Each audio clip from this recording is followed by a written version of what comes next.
ये 13 दोष ऐसे हैं जिसके जीवन में होंगे तो उसको कभी शांति, कभी सुख, कभी ऐश्वर्य ये टिकेगा नहीं और दुर्गति निश्चित हो जाएगी। बहुत ध्यान से सुने। एक श्लोक में 6 दोष और दूसरे श्लोक में 7 दोष। उपासक को कभी इन दोषों को अपने अंदर टिकने नहीं देना चाहिए।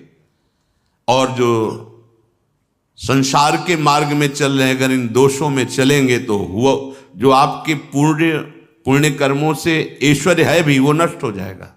आप दुख, चिंता, शोक से ग्रसित होकर बड़ा दुख में जीवन व्यतीत करेंगे और आपकी गति बिगड़ जाएगी, दुर्गति हो जाएगी। विकत्थनः स्पृहायुर्मनस्वी बिभ्रत कोपम चपलो अरक्षणश्च एतान् पापाः षण्णराः पाप धर्मान् प्रकुर्वते नोत्र सन्तः सुदुर्गे संभोग संविद विषमोति मानी दत्तानुतापी कृपणो बलीयान वर्ग प्रशंसी वनितास्तु देष्टा एते परे सप्तनशंस वर्गाः। जो अपने मुख से अपनी बड़ाई प्रशंसा करता है, ये 13 लिख लो दिमाग में, डायरी में, क्योंकि ये नोट हो रहा है, आवाज डाली जाएगी, आप बार बार सुन, इनसे बचिए। अपनी बड़ाई, अपनी प्रशंसा कभी अपने मुख से नहीं करना, नहीं तो आपके पुण्य नष्ट हो जाएंगे, बुद्धि भ्रष्ट माने गिर जाएगी। अगर परमार्थ में चल रहे हैं तो भी, और व्यवहार में तो पुण्य नष्ट हो ही जाएंगे। बुद्धि गिरी हुई तभी ऐसी बात होती है। और यह दोष बहुतायत है, ये बहुत प्रभावशाली है। अपनी बड़ाई मारना, इसको देख लो, पकड़ो, सत्संग है। अपने मुख से कभी अपनी बड़ाई ना करना। अगर कोई अपने मुख से अपनी बड़ाई करता है तो उसके सुकृत नष्ट हो जाते हैं, बुद्धि भ्रष्ट माने गिर जाती, पतित हो जाती है, फिर निर्णय ठीक नहीं। अगर हमारा सारथी, हमारा ड्राइवर मूढ़ हो तो कहीं भी हमको गिरा देगा, तो वो बुद्धि भ्रष्ट मतलब गिर जाती है, निर्णय करने लायक नहीं रहती। अपनी प्रशंसा अपने मुख से करना। दूसरा, लोलुपता, ये वृत्ति नहीं होनी चाहिए। धर्म से चलेंगे, धर्म के द्वारा जो हमें प्राप्त होगा उसी से हम अपना भरण पोषण करेंगे। आपके बच्चे स्वस्थ होंगे, बुद्धिमान होंगे, परिवार में बहुत सुख और शांति होगी। भले दीपक की तरह जलो, बहुत काल तक रहेगी। लक्ष्मी जी भी आपके घर में बहुत काल, हम ये नहीं कहते कि बहुत नहीं, जितनी है बहुत सुख शांति से चलोगे। अगर लोलुपता करोगे, हिंसा, छल कपट, व्यभिचार, चोरी, ऐसे धन आ जाए, वो आएगा, लेकिन वो हाइलोजन की तरह आएगा, एकदम प्रकाश और फ्यूज, बिल्कुल अंधकार करके जाएगा। देख लेना, तुम्हारे जो सुख के हेतु हैं, तुम्हारा शरीर, तुम्हारे बच्चे, तुम्हारी पत्नी, तुम्हारा परिवार, उसको देख के तुम रात दिन जलोगे बिना आग के। ऐसे उनके आचरण होंगे, ऐसे उनके अंग होंगे, ऐसे उनके दिमाग होंगे, ऐसा उनका व्यवहार होगा। ये लोलुपता अगर उपासक में या किसी में है तो उसको नष्ट कर देती है। सावधान। तीसरा, यदि आपका अपमान होता है तो आपको उसे सहन करना होगा, उससे आपके पाप नष्ट हो जाएंगे। जो तनिक सा भी अपमान होने पर बहुत क्रोध करके दूसरे का अपकार करने लगता है, ये आपका पतन करा देगा, ये आपको फंसा देगा, हृदय जलेगा, अर्थव्यवस्था नष्ट होगी, पूरा परिवार दुखी होगा।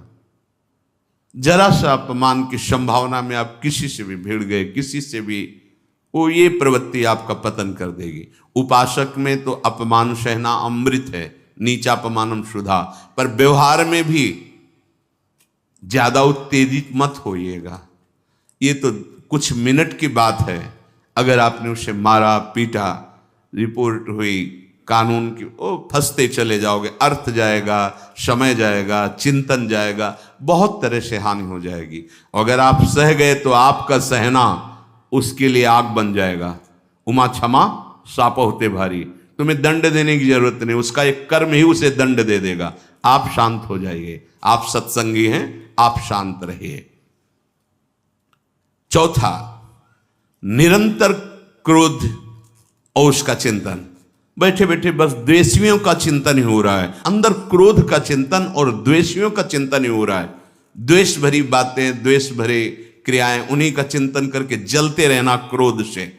उपासक को तो क्रोध करना ही नहीं चाहिए, बहुत शांत। ठीक है, अभ्यास में कभी क्रोध हो सकता है, उसको फिर समन करो, अंदर से प्रायश्चित जैसा कि अब गलती हुई, आगे नहीं करेंगे। और व्यवहार में भी क्रोध को आप पीना सीखें। अगर बार बार आपका क्रोध प्रकट होता ही रहेगा, आपका स्वभाव बिगड़ जाएगा, आपके पुण्य नष्ट हो जाएंगे और आपका जीवन नष्ट हो जाएगा। देने वाला उतना दे देगा आपको, आनंदित रहो। पैसा खर्चा, सब पूरे जीवन का विध्वंस मचा दिया क्रोध ने। कहीं भी आप देखो, किसी से क्रोध करके देखो, फिर देखो तुम्हारा भजन चल रहा है, तुम्हारी वो आनंद वृत्ति है नहीं, जलोगे और वो जलन और गुस्सा दिलाएगी और वो बैठे बैठे जलो नहीं। ये क्रोध जो है, ये चाहे व्यवहार में हो चाहे परमार्थ में, दोनों की हानि करने वाला है। और आश्रित जनों की रक्षा ना करना। अगर कोई भाग कर आपके पास आ गया है, कोई पशु पक्षी या कोई मनुष्य, आपको चाहिए कि अब चाहे हमारे पहले प्राण जाएं, उसकी रक्षा करेंगे। सीवी जैसे तो कोई बिरले ही होते हैं, पर इतना जरूर ध्यान रहे, जैसे कोई पशु पक्षी किसी भय से आपके सीमा के अंतर्गत आ गया है, अब उसकी रक्षा करनी है आपको। अगर आप स्वयं मार देते हैं या मरवा देते हैं, यह आपके सुकृत नष्ट कर देगा, यह आपकी दुर्गति का कारण बन जाएगा। और जो पाप कर्म उत्साहित होकर करते हैं, उपासक को तो बहुत सावधान रहना चाहिए, पर व्यवहार में भी जो नहीं करना चाहिए, अगर वो पाप कर्म आपके द्वारा मन में प्रेरित हो रहे हैं, संकल्प बन रहा है, क्रियाएं हो रही, दुर्गति पक्की, पुण्य नष्ट हो जाएंगे, दुख अशांति बढ़ती चली जाएगी, कभी शांति नहीं प्राप्त कर पाएंगे। ऐसा नहीं कि जो मन में आवे सो करे। पापाचरण निडर और उत्साहित होकर करना, अगर ऐसे लक्षण है, निश्चित दुर्गति होती है। ये 6, अपनी बहुत बड़ाई करने वाला अपने मुख से, लोलुपता, तनिक से अपमान में सहन ना करने वाला, निरंतर क्रोधी और आश्रित जनों की रक्षा न करने वाला, और निडर हर्षित होकर पाप कर्म करने वाला। दूसरे श्लोक में 7 है, 6 ये 7। 1, संभोग का ही चिंतन करना, संभोग में ही मन लगाना, संभोग दूसरी स्त्रियों के साथ करने की भावना रखना। संभोग, पहला है संभोग। रात दिन बैठे बैठे बस यही चिंतन करना, गंदी बातों का, गंदी बातें देखना, गंदी बातें सुनना, गंदी बातों का चिंतन करना। फिर अन्य माताओं बहनों के प्रति काम दृष्टि से देखना, कोई आ जा रही है तो दृष्टि से, काम भाव से देखना, भोग बुद्धि से देखना, निश्चित पुण्यनाश दुर्गति। बड़े बड़े उदाहरण इतिहास में हैं जिन्होंने ऐसा दृश्य नेत्रों से देखने की चेष्टा की, मन में संकल्प किया भोगने का, नष्ट हो गए, चाहे वो कितने बड़े प्रतापी हों। ये दुर्योधन कोई साधारण थोड़ी है, भगवान व्यास देव जी के द्वारा ही तो लो, भगवान व्यास देव जी ही इसकी उत्पत्ति का कारण है। आप देखो, इतने महान पुलस्त जी ही उत्पत्ति का कारण है रावण के। बस यही ऐसे दोष हैं जिनके कारण जीव नष्ट हो जाता है। ठीक है, धर्मयुक्त काम भगवान ने आदेश किया है, आपका पाणिग्रहण संस्कार हो गया है, संतानोत्पत्ति की भावना से कुछ पवित्र तिथियों का त्याग करते हुए चर्चा में हुई है। एक नियम है, एक आदेश है शास्त्र का। आप बहुत काम प्रवृत्ति वाले हैं तो प्रत्येक मास में जब माताएं बहनें पवित्र हो जाती मासिक धर्म से, तो जिनका पाणी ग्रहण आपने किया, जो पत्नी स्वरूप हैं, वो ठीक है। वहां भी बार बार के लिए व्यभिचार प्रवृत्ति के लिए शास्त्र आदेश नहीं करता, संयम पूर्वक, और उसका चिंतन नहीं करना। पाणी ग्रहण संस्कार है, घर में विराजमान है, एक संयम एक नियम के अनुसार उसका चिंतन तो फिर भ्रष्ट कर देगा। चिंतन प्रभु का करना है, चिंतन प्रभु की सेवा जो आपके कर्तव्य, इसके चिंतन से बचो। घातक है, बहुत बड़ा जहर है। अगर विषय चिंतन होने लगा तो मरोगे, जिंदा जलोगे, दुर्गति भी होगी। ये अंदर की जो आग है ना, कामाग्नि, ये इतनी बढ़ती चली जाएगी, तुम्हारे होश खराब हो जाएंगे कि मुझे क्या करना चाहिए, क्या नहीं करना चाहिए। कोवा मदांधो मदनातुरोमा, अंधा हो जाएगा, नहीं दिखाई देगा अनुजा तनुजा क्या है कौन है, कुछ नहीं, भ्रष्ट बुद्धि। संभोग का चिंतन नहीं। धर्मयुक्त काम आदेश है शास्त्र में। यदि आप प्रवृत्ति मार्ग में हैं तो अपनी पत्नी को जो पाणी ग्रहण स्वीकार किया है, वहां भी पवित्र तिथियों का त्याग करते हुए, एकादशी है, रामनवमी है, नव दुर्गा है, जन्माष्टमी है, राधाष्टमी, जो पवित्र तिथियों का त्याग करते हुए, और ऐसे जो मर्यादाएं हैं उसके अनुसार, और कहीं पराई स्त्री के साथ संभोग की बात निश्चित दुर्गति पक्की है। ऐसे ही माताओं के लिए है, स्त्री शरीर के लिए है। यदि वो ऐसी गलत चेष्टा, तो पतिवंचक परपति रति करही, रौ नरक कल्पसत परही। ये भोग चिंतन से बचने की चेष्टा कीजिए तो क्रिया से अपने आप बच जाएंगे। क्रिया के पहले चिंतन होता है, चिंतन से ही क्रिया का आवेश आता है। चिंतन संभालिए, इसी से भगवत प्राप्ति होती है, चिंतन से, और इसी से दुर्गति भी होती है। अनन्यश्चिन्तयन्तु माम, भगवान चिंतन करें, मेरा करो, कर्तव्य कर्म मेरे को समर्पित करो। अब जब चिंतन संभोग का होगा तो बुद्धि भ्रष्ट हो जाएगी। ये जो राक्षसी प्रवृत्तियां सुनने को मिलती है ना, कि ऐसा हुआ, वो देखा सुना और चिंतन किए, अब इतनी राक्षसी वृत्ति आ गई कि बस अब उनमें और राक्षसों में कोई अंतर नहीं रह गया। दूसरा, विषमता रखने वाला, सबके साथ बर्ताव ऐसा कि मैं बहुत श्रेष्ठ हूं और दूसरे सब नहीं, ऐसा व्यवहार नहीं। सब भगवत स्वरूप हैं, समान व्यवहार। जैसे आपके भोजन है तो जो आप पा रहे हो वही सबको दीजिए, बैठने की व्यवस्था, उठने की व्यवस्था, क्रम बाय क्रम, पर उसको भी नीच भाव से मत देखिए। उस कोटि का उसको प्यार दीजिए, दुलार दीजिए, सम्मान दीजिए। इतनी विषमता न फैलाते रहें अपने जीवन में कि आप सबके निंदा के पात्र बन जाए। विषमता नहीं, सबको प्यार। हाँ ठीक है, पुत्र का अलग प्यार है, भाई का अलग प्यार है, पिता का अलग प्यार है, पर हमारा व्यवहार प्रीति युक्त होना चाहिए, विषमता भरा नहीं होना चाहिए। अगर हमारे चित्त में विषमता ही रही तो संसार है, प्रभु नहीं है। जीत विषम संसार कीर्ति जग बिस्तरे। जो विषमता पर विजय प्राप्त कर लेता है वही भगवत प्राप्ति का अधिकारी। ये विषमता बहुत बड़ी हानि है। तीसरी बात, अत्यंत मानी होना। जहां आपके प्राण कमजोर होंगे, पुण्य नष्ट होगा, आयुश्री सब नष्ट होना है, ऐसे आचरण करवाएगा गुरुजनों के साथ, महापुरुषों के साथ। ये बहुत नीच प्रवृत्ति है। अत्यंत मान प्रियता, मुझे सम्मान मिले। उत्तम प्रवृत्ति है सबको मान देना, स्वयं अमानी रहना। चौथा, दान देने की बात कह के मुकर जाना या दान देकर पश्चाताप करना।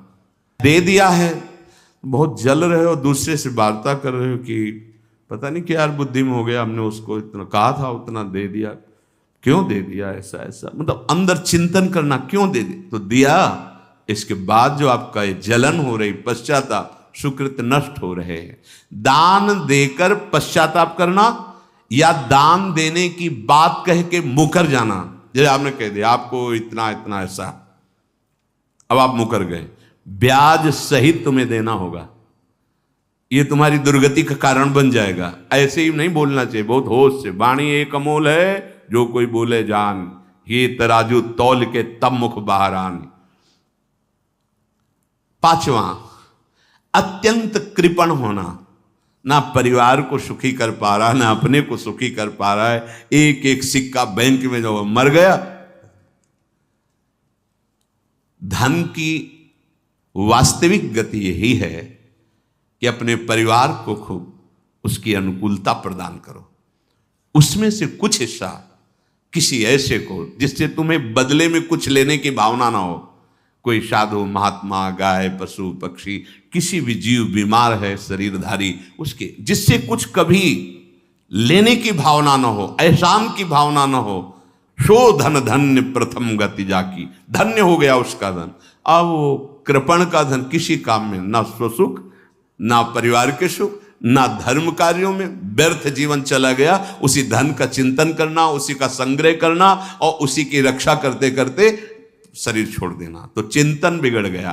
तो कह रहे हैं जो कृपणता है और अर्थ और काम की प्रशंसा, उसी की चर्चा, उसी का चिंतन, रुपया और भोग, उसी की चर्चा कर, जहां बैठे रुपया की चर्चा, भोग की चर्चा, जहां एकांत में बैठे उसी का चिंतन, कैसे रुपया बढ़े, कैसे भोग मिले। और अगर अवसर मिला तो रुपया अधर्म से आवे चाहे धर्म से, उसको इसकी कोई परवाह नहीं। भोग चाहे धर्म से हो चाहे अधर्म से, जिसका अर्थ और काम भोग ही चिंतन है वो धर्म नहीं। जिसका धर्म चिंतन का विषय है तो अर्थ और काम भी ऐसा होगा जो मोक्ष प्रदान करने वाला हो। धर्म, अर्थ, काम, मोक्ष। और जो बालक, स्त्री, पागल, असहाय, जो इनकी रक्षा न करके इनकी हानि करता है, दुर्गति निश्चित है। माना आपकी पत्नी है, उसका स्वभाव बिगड़ा हुआ है, क्रोधी है, कटु वचन बोल, लेकिन आपके ही प्रारब्ध के लिए, माना आपका पति ऐसा स्वभाव वाला है, पर आपके ही प्रारब्ध से तो संयोग बना है आकर, अब इसका निर्वाह कर ले जाओ तो पवित्र हो जाओगे दोनों। और अगर झगड़ा और लड़ाई और मारपीट और कहीं हिंसादि के रूप में उतर गए तो फिर और करनी बिगड़ गई।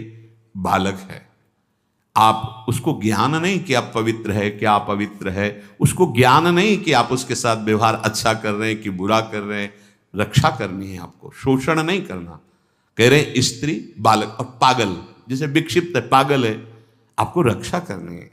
बन जाए तो उसको भोजन, ऐसा नहीं कि ईंट मारो, उसको अपमानित करो, उसकी बुद्धि खराब है, प्रारब्धवशात खराब हो गई है। तो शास्त्र आज्ञा करता है स्त्री, बालक, जैसे पागल, विक्षिप्त आदि हैं, असहाय है, असमर्थ है, बूढ़ा है, वो आप सेवा भी करो तो वो गाली दे सकते हैं, उनकी बुद्धि बिगड़ गई। आपको उनको दंड नहीं देना, मारना नहीं है आपको। मान लो आपके बड़े बूढ़े बुजुर्ग जन हैं, आप सेवा भी कर रहे हो तो आपको कटु वचन बोल सकते हैं, आपकी निंदा कर सकते हैं, लेकिन आपको उनके साथ व्यवहार सद करना है। अगर आपने इन दोषों को स्वीकार किया तो निश्चित आपकी दुर्गति होगी, न इस लोक में आपको शांति मिलेगी न परलोक में। इसलिए इन दोषों को बार बार सुन करके और हृदय में जांचो कि कहीं है तो नहीं। अगर है तो सत्संग, भजन बल, भगवत प्रार्थना के बल से इन दोषों का त्याग कर दो, जीवन मंगलमय हो जाएगा। शेष चर्चा आगे। श्री राधा वल्लभ लाल।